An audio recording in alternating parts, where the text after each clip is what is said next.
Salut les amis et bienvenue sur votre plateforme. Ici, c'est votre humble serviteur, le sénateur Senator Cletus a.k.a. Ejawe Moses. Emmanuel Macron est prêt à tout. Vous savez qu'il est humilié aujourd'hui. En Afrique, c'est grave. Il part de l'humiliation à l'humiliation. On lui montre que son histoire qui pense qu'il est intouchable, il est incontournable, là, il n'est rien.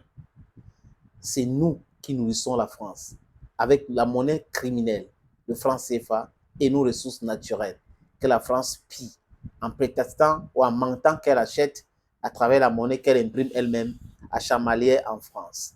Cette escroquerie-là a tellement duré et aujourd'hui, nous sommes en train de leur envoyer ça sur leur visage et ça fait mal jusqu'au point où certains analphabètes français viennent nous parler de visas. On va vous refuser les visas, on va vous refuser les visas. Comme si c'est le visa qui développe l'Afrique. Et comme si un pays est développé par le visa. Le mouvement des gens, on ne peut rien faire, désolé. On ne peut rien faire. Les gens vont voyager, il y aura un mouvement d'un coin à l'autre. On ne peut rien. Mais ceux qui disent cela ne se rendent pas compte que le Portugal avait colonisé, avait colonisé l'Angola. Et qu'à un moment donné, les Portugais allaient en Angola pour chercher le travail. Donc les autres, là, quand on va finir avec le franc CFA, on va arrêter avec les histoires des bases militaires. Vous allez quitter votre pays pour venir chercher le travail chez nous. C'est ce qui va se passer. Et vous allez comprendre ce qu'on appelle valeurs africaines. Vous allez accepter nos valeurs, la polygamie et tous les autres. Et vos histoires de hommes-enfants, vous allez laisser chez vous. Vous allez voir. Ça va arriver. Donc, vous qui ne comprenez pas grand-chose, heureusement que les politiciens français ne s'engagent pas dans ces terrains-là. Ils ne disent pas ça parce que là, ils savent que c'est très, très dangereux comme message. Il ne faut pas envoyer de tels messages parce que ça peut être catastrophique pour la France, les amis, et les autres pays.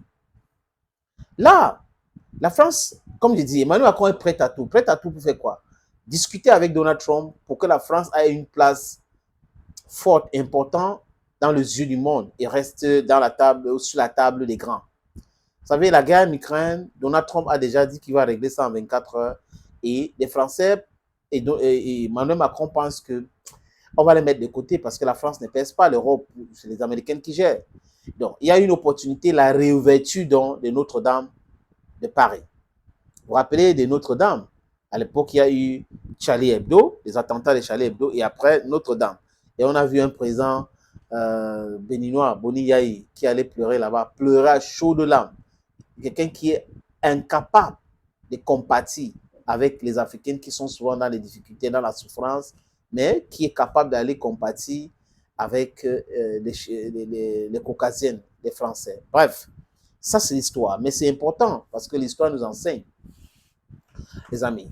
Donc, Donald Trump sera dans quelques heures, dans ce week-end, en France pour la réouverture de Notre-Dame, la cathédrale Notre-Dame. Il est président élu. Et vous allez voir, comme on a déjà annoncé la présence de Donald Trump, Olaf Scholz va tout faire pour être là. Keir Starmer va tout faire pour être là. M. Sanchez de l'Espagne va tout faire pour être là. Volodymyr Zelensky va tout faire pour être là. Tous ces gars-là vont tout faire pour être là parce que les gars veulent discuter avec Donald Trump avant le 20 janvier. Ils veulent avoir l'opportunité de parler avec lui avant le 20 janvier parce qu'ils savent qu'à partir du 20 janvier ou après le 20 janvier, ça sera très, très difficile pour eux. Parce que Donald Trump parle des droits de douane, il parle des American First, MAGA, American First. Donc, ça les perturbe. Emmanuel Macron veut tout faire pour discuter avec Vladimir Poutine en passant par Donald Trump. Et ils vont aussi essayer de dire à Donald Trump ce week-end que franchement, sur la table de négociation, il ne faut pas nous exclure parce que ce que Vladimir Poutine veut, c'est nous exclure. On a essayé de discuter avec lui, mais comme il ne veut pas discuter avec nous, on pense que comme il t'écoute beaucoup, c'est une opportunité pour qu'on puisse discuter. Parce que les gars, ils savent qu'ils ont été humiliés déjà en Ukraine. Mais ils sont en train de tout faire pour essayer de cacher cette humiliation, d'essayer de coin cela pour que ça n'apparaît pas comme une humiliation terrible, déshonorante. Ça sera comme ça, c'est déjà comme ça. Nous tous, nous savons. There's no way you can turn the hands of the clock.